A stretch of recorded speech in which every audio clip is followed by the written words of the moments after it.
বাংলাদেশকে বলা হয় নদীমাতৃক দেশ, তাহলে সেই নদীর অপরূপ সৌন্দর্যকে যদি বারবার দেখতে যাই তাহলে কি বিরক্তি লাগবে? নিশ্চয়ই না। আসসালামু আলাইকুম এভরিওয়ান, কি অবস্থা সবার? আমি টিএইচ রক্তিম।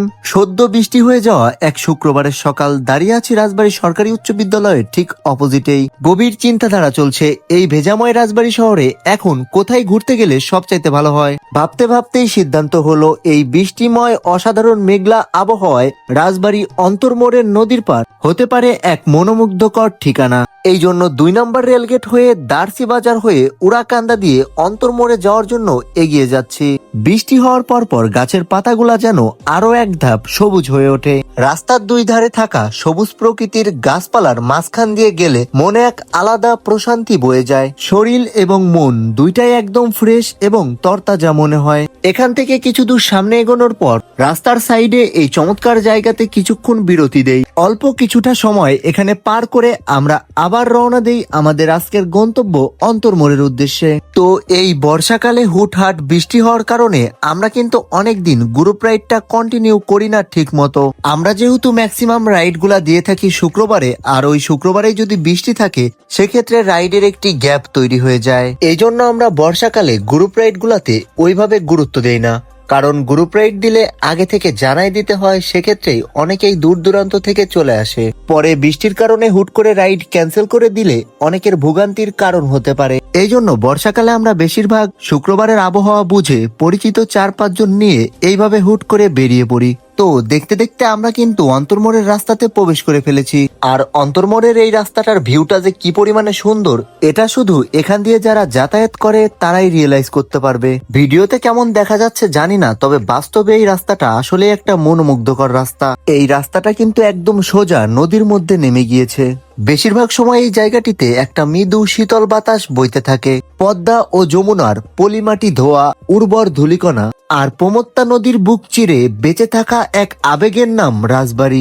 এখানকার মানুষের হৃদয়ের স্পন্দনের সাথে মিশে আছে নদীর ঢেউয়ের মৃদু তর্জন গর্জন। পদ্মার ভাঙন যেমন এ জেলার মানুষের জীবন সংগ্রামের এক অবিচ্ছেদ্য অংশ, ঠিক তেমনি এর স্নিগ্ধ রূপ আর ইলিশের রূপালী আলোয় গড়া বিকেলগুলো তাদের চিরচেনা স্মৃতির ক্যানভাস। এই যে অন্তরমোড়ের এই মাচার উপর বসে নদী দেখতেছি, এটা মনের মধ্যে সবসময় একটা অজানা প্রশান্তি দেয়।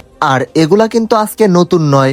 আমরা যারা রাজবাড়ী জেলাতে থাকি আমরা কিন্তু ছোট থেকেই সবচাইতে বেশি এই নদীটাকেই দেখতে পাই। হয়তো এক একজনের বাসার দূরত্ব এক এক জায়গায় হওয়ায় এক একজন এক এক জায়গা থেকে নদীর এক একটা অংশ দেখতে পাই। কেউ গোদারবাজার থেকে নদী দেখে, কেউ বা অন্তরমোড় থেকে নদী দেখে, কেউ মেছোঘাটা থেকে নদী দেখতে পায়, কেউ বা চরনারায়ণপুর থেকে দেখতে পায়। রাজবাড়ী জেলার এমন শত শত জায়গা থেকে মানুষ নদী দেখতে পায়। এক একজন এক এক জায়গা থেকে দেখলেও সবাই কিন্তু দেখে এই পদ্মা নদীটাকেই। মোট কথা আমাদের রাজবাড়ী জেলাতে দেখার মতো আছেই হচ্ছে এই সাধারণ নদীটা। আর এই সাধারণ নদীটাতেই আমরা ছোট থেকে গোসল করে নদীর পাড়ে আড্ডা দিয়ে বড় হয়েছি, যে কারণে রাজবাড়ী জেলার মানুষের কাছে এই নদীটা সবসময় এক ভালোবাসার এবং স্মৃতিময় জায়গা। সাধারণ তবে অসাধারণ মায়া কাজ করে এই নদীটির প্রতি। কার কেমন লাগে জানি না, তবে আমার কাছে এমনটাই অনুভূতি হয়।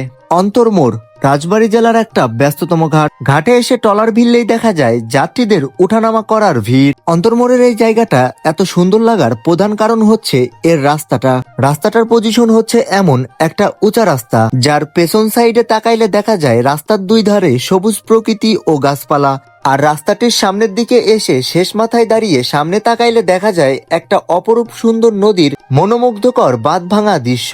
হয়তো অনেকের কাছে মনে হতে পারে একটা সাধারণ নদী নিয়ে একটু বেশি বলতেছি, তবে কথায় আছে দাঁত থাকলে দাঁতের মর্ম বোঝা যায় না। ঠিক তেমনি যাদের বাড়িঘর এই নদীগুলার আশেপাশে, ছোট থেকে এই নদীতে খেলাধুলা করে সাঁতার কেটে গল্প করে আড্ডা দিয়ে বড় হয়েছে, তবে একটা সময় এসে কর্মব্যস্ততার কাছে হার মেনে জীবনের সঙ্গে যুদ্ধ করে এই প্রিয় জেলা প্রিয় দেশকে ছেড়ে সঙ্গে প্রিয় নদীর সব স্মৃতিগুলাকে পাশ কাটিয়ে দূর প্রবাসে যাদের পাড়ি জমাতে হয়েছে, তাদের কাছে একবার হলেও জিজ্ঞাসা করবেন এই সাধারণ নদীর সাধারণ জায়গার গুরুত্ব তাদের কাছে এখন কতটুকু। প্রতিনিয়ত লক্ষ লক্ষ মানুষ একটা অচেনা দেশে অচেনা জায়গায় বছরের পর বছর পরিবার পরিচিত এলাকাকে ছেড়ে হাড়ভাঙ্গা পরিশ্রম, কর্মব্যস্ততা এবং জীবনের সঙ্গে যুদ্ধ করে যাচ্ছে শুধুমাত্র নিজের জেলার এই ধরনের চিরচেনা জায়গাগুলোতে ফিরে আসার জন্য। এই জন্য আমি আপনি এই জায়গাগুলোতে সবসময় আসতে পারি, যে কারণে আমাদের কাছে হয়তো খুব একটা ভালো লাগে না। তো এটাই বোঝানো হয়েছে, আমরা যখন এই জায়গাগুলা থেকে দূরে থাকবো তখন এই জায়গাগুলাই হবে আমাদের কাছে এই পৃথিবীর অন্যতম সুন্দর জায়গা, কারণ এটাই হচ্ছে আমাদের জন্মভূমি। এদিকে আমাদের সঙ্গে কিন্তু ট্যুরে সব ধরনের রাইডারই থাকে, এটাই হচ্ছে একটা স্ট্যান্ড রাইডারের সৌন্দর্য। অন্তর্মোড় থেকে ফেরার পথে আবারও একটু নদীর পাড়ে কিছুক্ষণ দাঁড়াই। অল্প কিছুক্ষণ দাঁড়িয়ে এখানকার এক ভিন্ন পরিবেশ উপভোগ করে আমরা আবার সামনের দিকে আগানো শুরু করি এবং এবার চলে আসি হচ্ছে মৌলভী ঘাটের কাছে অবস্থিত জলাঙ্গিতে, যেখানকার সৌন্দর্য তো আপনারা দেখতেই পাচ্ছেন। এই জায়গাটিতেই কিন্তু আমরা এবার রমাদান মাসে আমাদের সাইকেল লাভার রাজবাড়ি গ্রুপের পক্ষ থেকে একটি ইফতারির আয়োজন করি, যে আয়োজনটি আলহামদুলিল্লাহ আমরা খুব সুন্দরভাবেই শেষ করতে পারছিলাম। নদীর পাড় ঘেঁষে সুন্দর বসার জায়গা, নীল আকাশের সৌন্দর্য, সাথে বাতাস, সবকিছু মিলিয়ে এই সময়টুকু আমরা খুব সুন্দরভাবেই উপভোগ করি। নদীর মতো চলো আপন বেগে নিরবধি, কারোর অপেক্ষায় থেমো না কখনো নদী, চলার পথে বাঁক আসুক শত শত, স্রোতের টানে মুছে যাক সব অচেনা ক্ষত। ভোরের আবহাওয়ায় নদীর পাড়ের এই জায়গাগুলোতে একা একা এসে বসে থাকলেও অনেকটা সময় নিজের সাথে নিজে গল্প করেই পার করে দেয়া যায়। তো আজকের মতো ছিল এতটুকুই। আল্লাহ হাফেজ, দেখা হচ্ছে নতুন কোনো ভিডিওতে।